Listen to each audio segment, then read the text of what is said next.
جمال الوجود بذكر الإله. Assalamualaikum warahmatullahi wabarakatuh. Alhamdulillahilladzi anzalal qur'ana arabiyyan la'allakum taqilun. Wassalatu wassalamu ala asyrafil mursalin nabiyyina Muhammadin wa ala alihi wa sahbihi wattabi'ina minal awwalin wal akhirin ila yaumiddin alladzi la raiba fihi liqaumin yuqinun. Raditu billahi rabba wa bil islami dina wa bi Muhammadin nabiyya wa rasulah.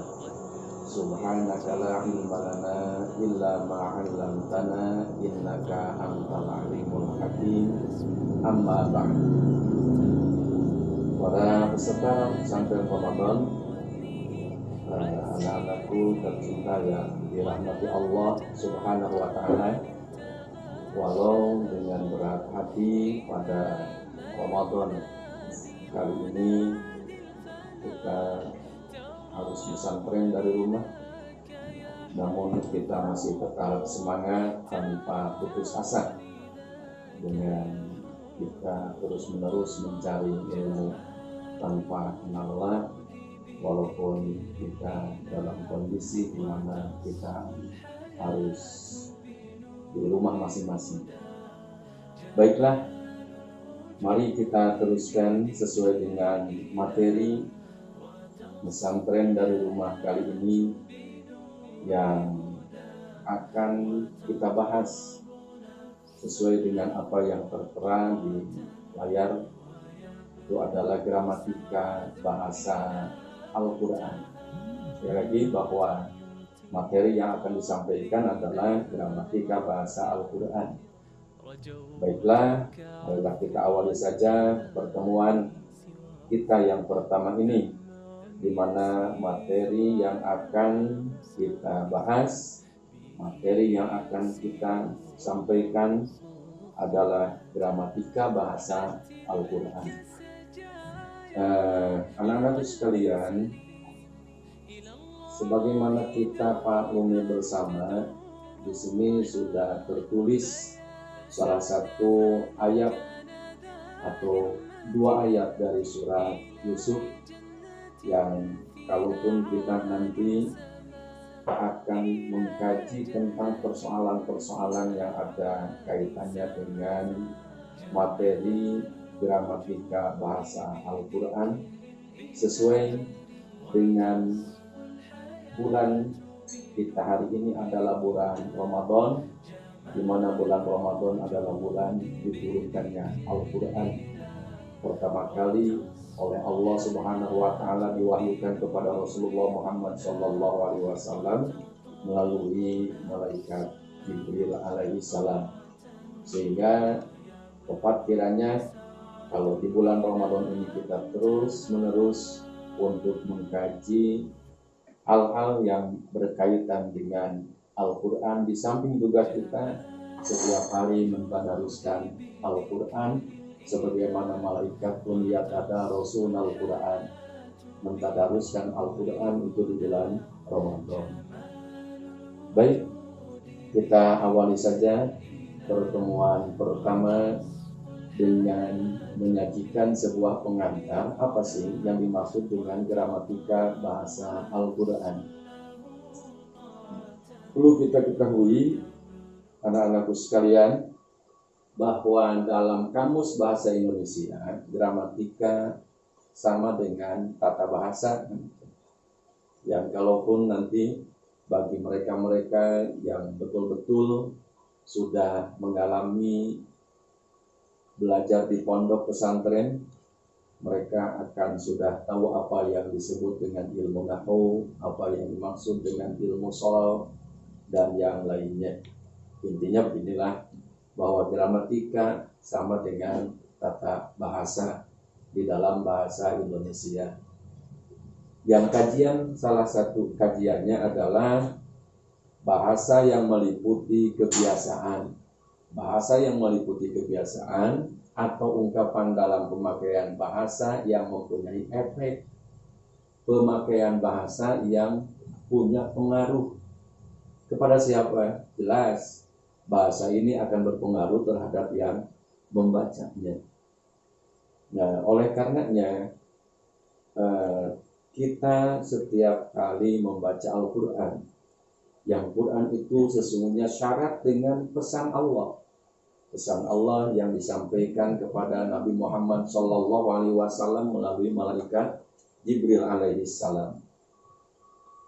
Kalau kita bertanya kepada diri kita sendiri, berpengaruhkah ketika kita atau berpengaruhkah Quran pada saat kita membacakan surat Al-Fatihah dalam setiap rakaat sholat? Berpengaruhkah, berdampakkah, atau punya efekkah ketika kita mendengarkan orang yang membacakan Al-Quran?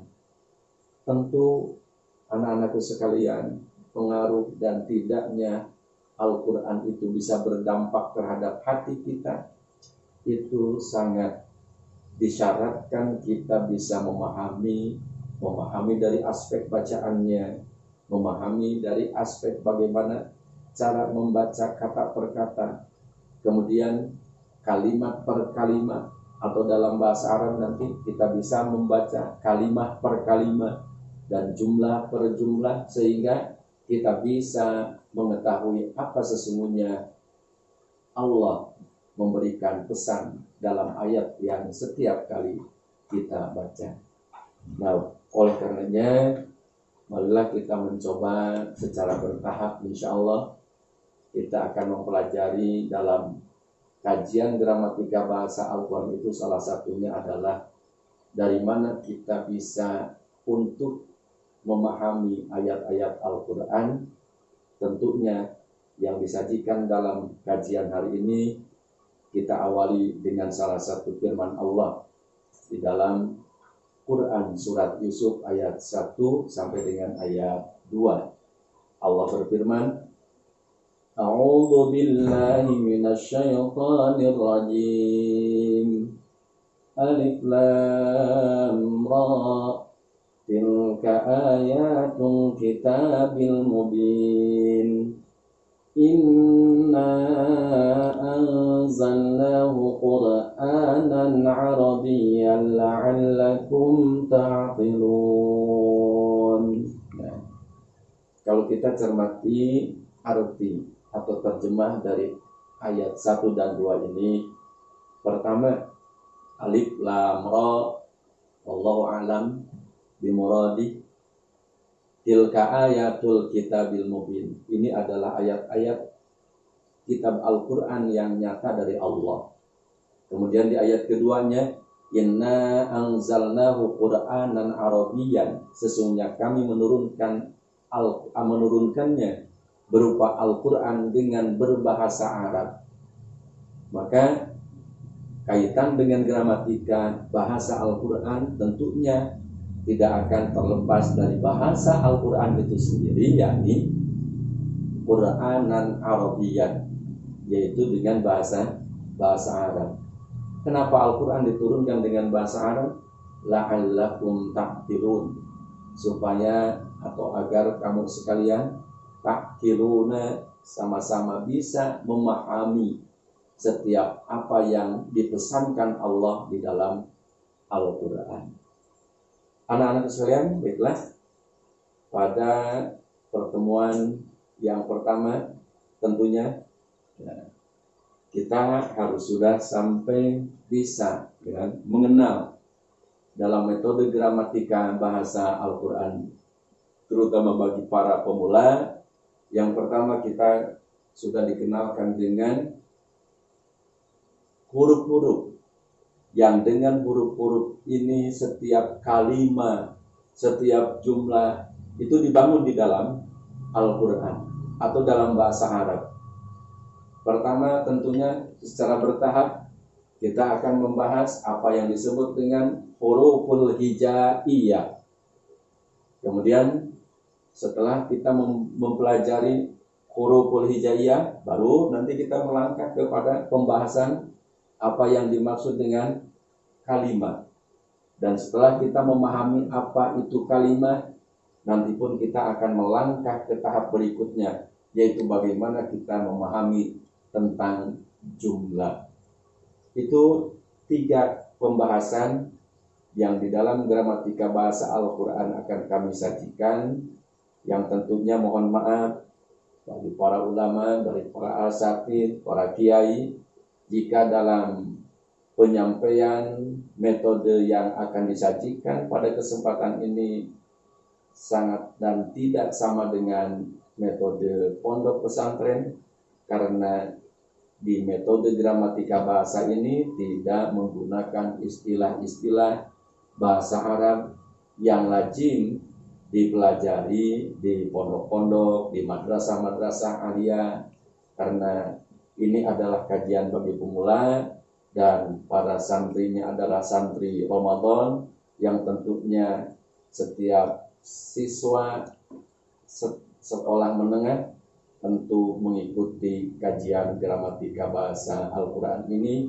yang diramu dan dikemas dalam bentuk pesantren dari rumah. Nah, coba sekali lagi bahwa nanti kita akan mempelajari tentang apa itu huruf hijaiyah. Yang kedua, apa yang disebut dengan kalimat. Kemudian langkah yang ketiga, kita juga akan mempelajari apa yang disebut dengan jumlah. Itu yang pokok yang harus kita awali bersama. Maka dalam pertemuan pertama kali ini, karena memang yang paling dasarnya itu adalah membahas tentang huruf hijaiyah, maka marilah kita coba perhatikan apa saja ya yang kiranya kita pernah mengenal terkait dengan huruf hijaiyah. Sekali lagi, di sini disebutkan huruful hijaiyah. Yang dimaksud dengan huruf hijaiyah, pertama, huruf hijaiyah adalah huruf alfabet yang berasal dari bahasa Arab. Hijaiyah itu intinya sama dengan huruf alfabet dalam bahasa Arab. Dan kemudian berbeda dengan huruf bahasa Arab itu sangat berbeda dengan abjad-abjad lainnya. Dimana kalau abjad lain tidak membutuhkan cara pelafalan yang bisa menentukan benar dan tidaknya pengucapan dalam setiap huruf. Dari cara membacanya memiliki aturan urutan yang berbeda dengan terminologi abjad. Ya, kalau dalam bahasa Indonesia kita sudah mengenal mungkin A, B, C, D, E, F, G dan seterusnya.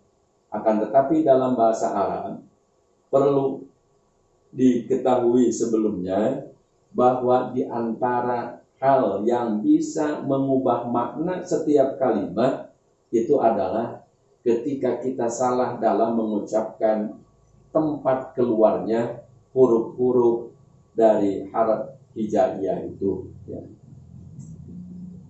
Untuk bisa memahami isi dari kitab suci Al-Quran, kita harus mengenali terlebih dahulu apa saja sih huruf hijaiyah dan cara bacanya dengan baik dan benar. Tadi kan sudah disampaikan bahwa salah satu di antara faktor yang bisa menyebabkan kesalahan arti ketika kita mengucapkan bahasa Arab yaitu faktor makharijul huruf dan faktor panjang pendek.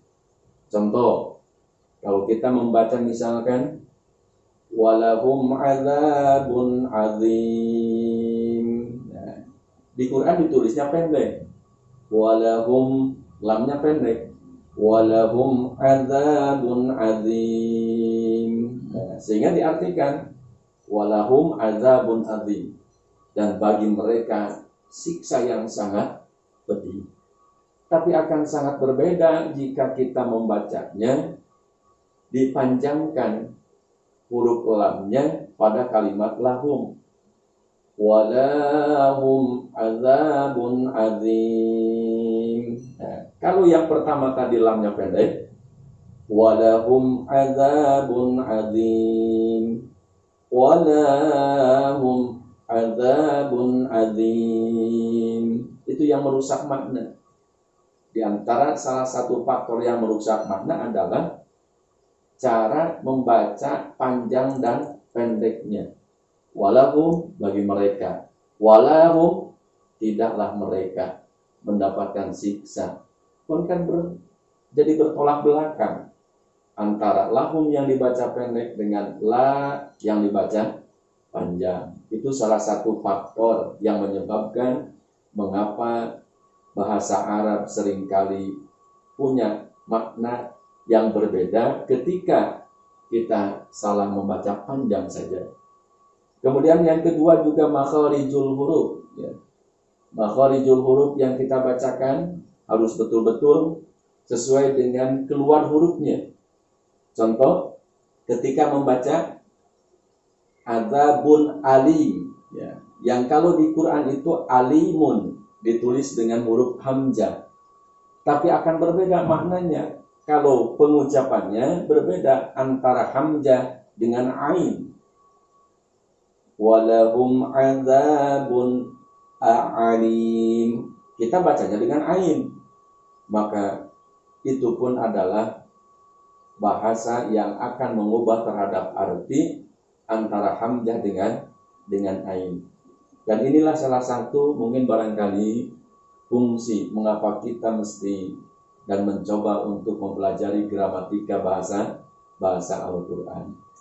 Baiklah, diingatkan terlebih dahulu bahwa dalam pengucapan pertama ada yang dibaca huruf, kan itu. Ada huruf ha, kemudian ra, waw dan fa. Kita sering menyebutkan dengan huruf. Tapi nanti juga kita akan membiasakan mengucapkan istilah kalimat yang asalnya huruf tapi tanpa ada waw, sehingga terbaca harfun. Cukup dengan huruf ha, huruf ra dan huruf fa, sehingga diistilahkan dalam bahasa Arab itu dengan harfun. Nanti insya Allah akan bisa paham apa yang dimaksud dengan huruf, kemudian apa yang dimaksud dengan harfun. Berikut bagaimana penerapan terhadap bahasa Arab. Intinya kita akan lebih bisa memahami bahwa kalau kita mengucapkan dengan kalimat huruf berarti hurufnya banyak. Tapi kalau disebut dengan harfun berarti hanya satu huruf. Itu bedanya lah. Kalau dalam bahasa Indonesia huruf adalah kata jamak, sementara harfun itu adalah kata mufrad dan jamaknya hurufun. Ya. Baiklah, para peserta sekalian, kita coba mengenal dan mengulang dulu lah. Kemudian mengulang dulu, kita mengingat kembali terkait dengan apa sajakah yang sudah kita pelajari hubungannya atau dengan huruf hijaiyah itu. Atau kalau tadi mau disebut harf hijaiyah itu, ya. Mungkin para peserta bisa menanyakan ke orang tua masing-masing ketika di zaman atau di tahun 70, tahun 80, tahun 90 sebelum munculnya metode Iqra, itu ada salah satu metode pembelajaran huruf hijaiyah yang dinamakan dengan metode Baghdadiyah. Mungkin barangkali ada, kalau orang tua yang kebetulan pernah mempelajari metode Baghdadiyah, pasti ini akan lebih akrab dengan metode Baghdadiyah. Kita ingat bahwa metode Baghdadiyah itu ya namanya juga metode Baghdadiyah. Ada beberapa catatan kan itu. Kalau metode Baghdadiyah itu sudah tentu adalah metode yang dilahirkan oleh orang-orang yang berada awalnya di daerah Irak, gitu kan? Menurut catatan beberapa sejarah. Kemudian dalam beberapa sumber bahwa huruf atau metode Baghdadiyah ini sudah dikenal sejak zaman Daulah Abbasiyah. Ya mungkin masih ingat yang pertama, ya, ada susunan huruful hijaiyah. Inilah yang susunannya berdasarkan metode Baghdadiyah. Ada keunggulan lah. Kalau hari ini anak-anak kita ketika mau belajar Al-Quran itu langsung bisa baca, langsung bisa membaca setiap huruf dengan menggunakan harokat. Tapi kalau Baghdadiyah dulu keunikannya, dulu itu mempelajari huruf hijaiyah itu ketika hendak mau bisa membaca Quran, ya harus belajar dulu huruf hijaiyah dengan metode Baghdadiyah. Keunikannya, belajar metode Baghdadiyah yang pertama tanpa mengenalkan harokat, tapi kita harus mengetahui, harus memahami, dan bahkan harus hafal dulu satu persatu dari huruf-huruf hijaiyah ini. Coba kita perhatikan mulai dari alif, ba, ta, sa. Terkadang kalau dulu misalkan kita harus sudah bisa membiasakan dan menghafal setiap huruf-huruf ini. A, alif, ba, ta, sa. Ketika ini belum dibubuhi oleh harokat, baik fathah, baik kasroh, ataupun doma, itu biasa disebut dengan alif, ba, ta, sa, jim, ha, kha, dal, za, ra, za, sa, sha, sod, bo, to, go, ain, rin, fa, o, kaf, lam, mim, nun, waw, ha, hamzah, ya. Tapi kalau di Quran yang dulu sebelum hamzah ada lam, alif. Sehingga huruf hijaiyah yang kalau berdasarkan metode Baghdadiyah itu sering disebutkan jumlahnya ada 30, akan tetapi dalam gramatika bahasa huruf hijaiyah itu terdiri dari 28 jumlah huruf hijaiyah. Dari mana yang 30? Ditambahkan lam, alif. Nah, itu dulu metodenya. Bahkan kalau orang tua yang dulu pernah mempelajari metode Baghdadiyah ini, pertama setelah hafal setiap hurufnya, baru penekanan keterampilan membaca. Setelah menghafalkan huruf, kemudian ditandai dengan huruf harokat fathah. Abatasa, jahakho, dalaroja, kasasodo, todo'algo, pakokala, manawaha, la'aya. Kalau masih ditambahkan lam, alif, dan hamzah kemudian, ya setelah hafal fathah kalau dulu itu, kemudian dibubuhi tanda kasroh, ibtisi, jihihi, diriji, sishi, sidi, tidi'eri, titikili, miniwihi, li'iyi, dan seterusnya. Kemudian dibubuhi tanda dhammah. Dan yang uniknya, ketika mempelajari dulu dengan metode Baghdadiyah, keterampilan yang lebih ditekankan itu adalah si anak dituntut untuk bisa mengeja, kan itu. Jadi sebelum membaca kata per kata atau kalimat per kalimat, dulu itu kan dituntut untuk mengeja dulu. Kalau sekarang anak-anak sekarang dengan metode yang baru sudah langsung bisa membaca Quran. Tapi kalau dengan metode Baghdadiyah, barang selembar dua lembar itu pasti kita belajar dengan cara mengeja.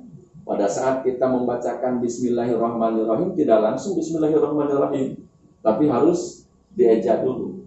Besin, kalau orang Sunda biasanya besin jr bis, mim alif lam lam, tasdid jr mil, lam jabar laha jr hi, bismillahi, kan itu, dan seterusnya sampai terus menerus anak membiasakan mengeja terhadap suatu kalimat dalam Al-Quran, nanti dengan sendirinya anak-anak bisa dengan lancar membaca Al-Quran. Ya, yang kalau dalam orang Sunda bilang, setelah selesai mengeja, baru membaca Qurannya dengan cara narabas. Jadi narabas itu tanpa harus mengeja kembali. Nah, itu mungkin barangkali untuk pengenalan terkait dengan huruf hijaiyah dengan menggunakan metode Baghdadiyah, maka itu selain metode Baghdadiyah ini juga dikenalkan sebagai pengenalan nama-nama huruf hijaiyah, juga metode Baghdadiyah sering dikenalkan sebagai huruf yang peruntukannya untuk hitungan, yang disebut dengan hisab abjadiyah. Barangkali ada yang pernah belajar A, Ba, Ja, Dun, Ha, Wa, Zun, Hal, To, Ya, Ka, La, Ma, Nun, Sa'a, Fasun, Qoroshun, Tasakhodun, Do, Ohun. Ini bukan semata-mata menyusun huruf ini dengan susunan yang berlainan, tapi ini punya fungsi untuk menunjukkan angka, untuk menunjukkan bilangan dari 1 sampai 10, kemudian satuan, puluhan, dan ratusan. A, Ba, Ja, Dun, 1, 2, 3, 4, 5, 6, 7, 8, 9, 10.